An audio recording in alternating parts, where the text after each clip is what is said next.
정보통신기술로 촉발된 새로운 세상에서 빅데이터는 4차 산업혁명의 가장 큰 힘이자 자산입니다. 데이터를 바탕으로 한 증거 기반 정책 관리로 행정의 효율성을 제고하고 행정 서비스의 혁신을 이룰 수 있습니다.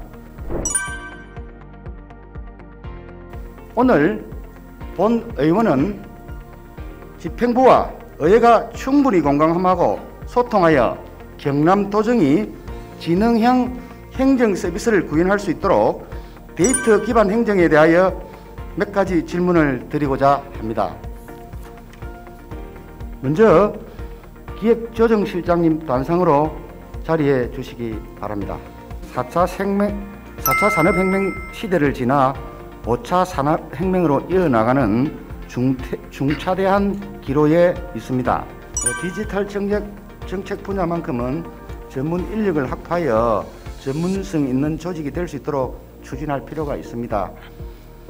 실장님, 도내 빅데이터 활용 저변 확대와 전문적인 데이터 분석 환경을 만들기 위해 빅데이터를 운영하고 있다고 지금 말씀하셨죠? 네, 작년 7월에 개소해서 1년여 운영 중에 있습니다. 도정 문제를 해결하기 위해 빅데이터 분석을 통해 정책의 평가 수립에 활용할 수 있는 유용한 결과를 만들어낼 수 있습니다. 하지만 빅데이터 이용 현황을 봐주십시오.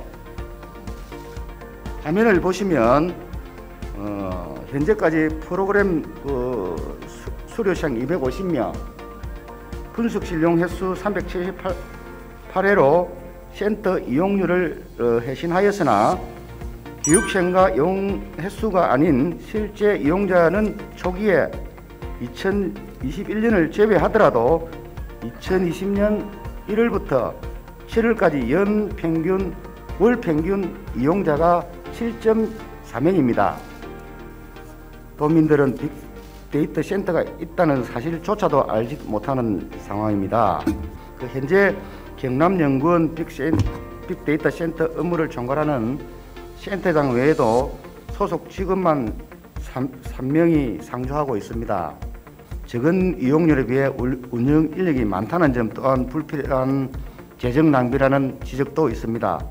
공무원 대상 교육의 경우 데이터 활용 역량 강화를 위한 기초 강의가 필요하겠으나 전문성이 필요한 일반인 대상 교육의 경우 기초 통계 강의는 물론 지금 데이터 기반 고급 교육 과정도 함께 운영하는 것이 바람직하다고 생각합니다. 네. 실장님, 산업 밀착형, 취업 연계형 고급 교육을 배치할 계획이 있으십니까?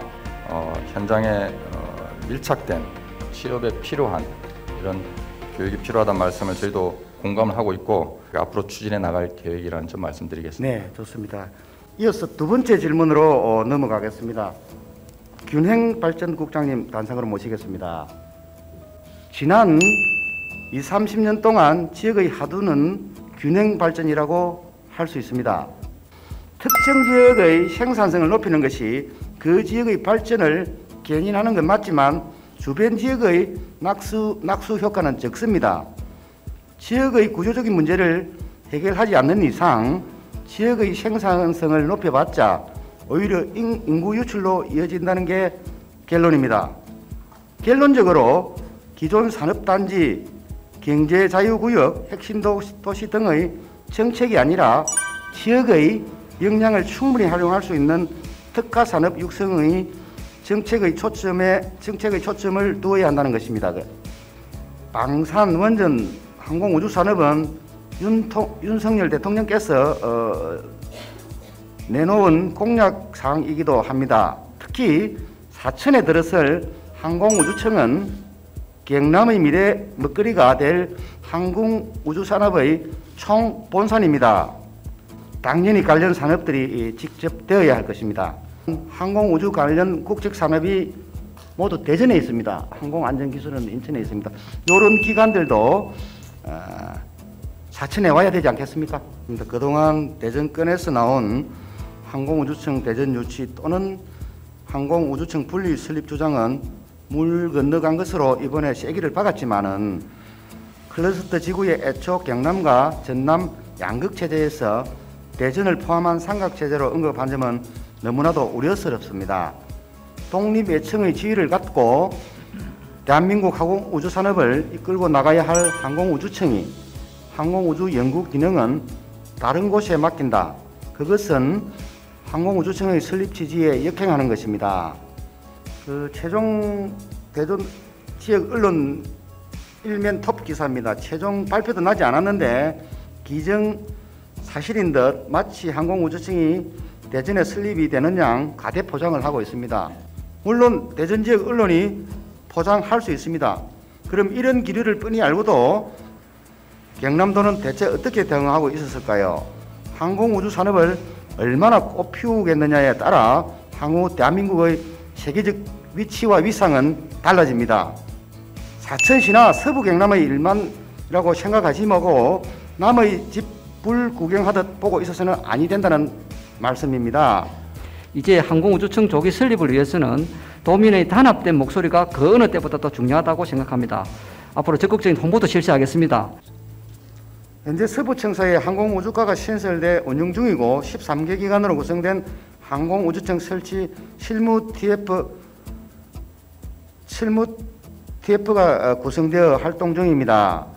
항공우주청이 설치될 사천에 항공우주청 경남도 대응기관인 도항공우주과와 실무 TF가 같이 있는 것이 바람직하지 않습니까?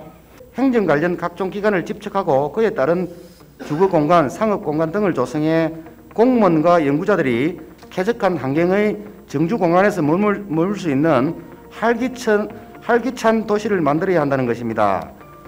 양질의 일자리가 있고 아이들은 그런 일자리를 보면서 자기들의 역량을 키워나가면서 산업과 연계된 문화예술, 스포츠까지 항류할 수 있다면 금상첨화일 것입니다. 이미 사천 시민들은 항공우주 선도도시로 자부심을 갖고 있지만 지역민의 삶과 직결되어 있지 않는 것 같습니다. 현재로서는 항공우주청의 조속한 설립과 클러스터 조성이 급선무이지만 이런 인프라 확정도 매우 중요합니다. 그런데 지금은 이런 중요한 골든타임에 경남의 행정에 이런 움직임들이 느껴지고 있지 않습니다. 최종적으로 어떤 준비를 하고 있는지 도의 의지와 현 상황은 어떤지 말씀 듣는 것으로 질문을 마무리하겠습니다. 우주산업 클러스터가 성공적으로 조성되기 위해서는 특화지구 지정과 함께 사업 예비 타당성 조사를 거쳐야 하는 사항입니다.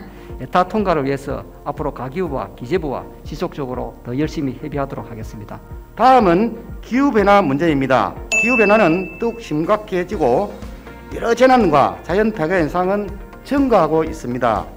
특히 지구온난화로 농어촌 피해는 막대합니다. 이러한 경남의 취약 요인과 기후변화 전략이 필요합니다. 항공우주산업 지역인재 육성에 관한 문제입니다. 경남도 교육청과 협업을 통해 마이스트고 등 지역고등학교 전공학과의 재편, 학군의 조정, 지역대학의 지역 맞춤형 인재 육성을 통해 지역에 활용함으로써 환경의 변화에 적극 대응해야 하겠습니다. 끝으로 난강댐 시수 능력 증대 사업입니다. 사천의 침수 및 피해, 어민 피해가 불보듯 뻔한데 경남도 대책을 묻지 않을 수 없습니다. 저는 경남도 차원에서 환경부와 수자원공사에 지속적으로 피해에 대한 보상과 대책 마련을 요구해야 한다고 생각합니다. 총괄적인 답변을 위해 지사님 단상으로 모시겠습니다. 지구 온난화에 따른 농어촌 대책 문제인데 또 최근에 밀양 같은 경우에 우리 스마트팜을 만들어 놓고 있습니다. 그래서 이 기후 변화와 관계없이 농업을 지속적으로 이렇게 생산할 수 있는 부분, 그리고 농작물 재보험 지원, 이런 부분들이 아마 농업 변화에, 기후 변화에 농업이 가야 될 방향이 아닌가 하는 생각을 합니다. 수산 자원도 마찬가지입니다. 항공우주산업 인재 양성은 저는 그 산업에 있어서 가장 중요한 것은 인재 육성이라고 생각합니다. 경남의 특화 산업, 항공우주라든지 원전이라든지 방산이라는 이런 부분에 우수한 인재를 육성하기 위한 대학원 과정, 이제는 각 대학교에서 설치해야 되는 거 아닌가. 뭐 그런 생각도 우리 총장들하고 같이 한번 의논을 해볼까 생각합니다. 그런 말씀을 드리고요. 마지막으로 난강댐 치수 능력 증대 사업 때문에 피해를 입고 있는 부분에 대해서 도민들의 피해에 대한 지속적인 관심과 용역을 통한 대책을 중앙정부에 건의해서 피해가 최소화되도록 이렇게 노력하겠다는 말씀을 드립니다. 현 실태를 정확하게 진단하고 다양한 문제점을 찾아내어 미래를 체계적으로 대비해 나감으로써 선진 인류 경남건설은 물론 경남 과거의 영광을 되찾고 타 시도를 선도해 나가는 경남이 되기를 강력히 희망합니다. 아울러 대변혁의 시대에 지역 균형 발전을 견인하여 지역 경제를 활성화하고 진정한 지방 시대를 열어가는데 의회와 집행부가 함께 협력해 나가기를 기대합니다. 도정 질문을 모두 마치겠습니다. 끝까지 경청해 주셔서 대단히 감사합니다.